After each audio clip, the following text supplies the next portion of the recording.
Magluto tag apple fritters. Masyag donut nitan sa taning apple. Pag humana tog panit ato ani siyang i-chop og gagmay. Ay ani siya kadaka.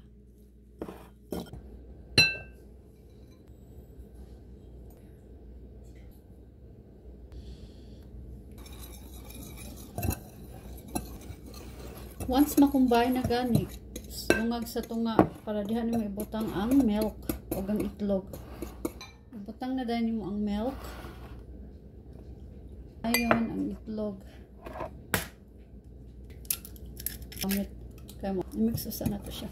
Hantod makumbay. Ayaw ni siya i-overmix. Dapat hinayon lang nimo siya pag-mix. Init na taog. Mantika.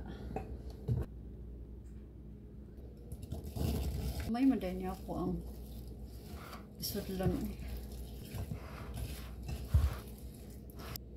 Ano na siya?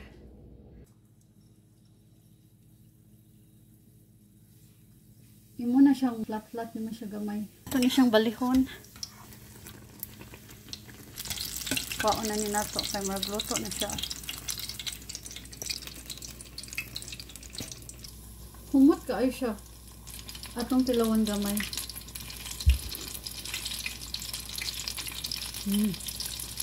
Lami siya. Tuwainin ninyo ba't ganahan mo. Lami kayo. Di mo tag-glaze para ani. Kung di mo ganahan og tamis kay i-adjust lang po ninyo.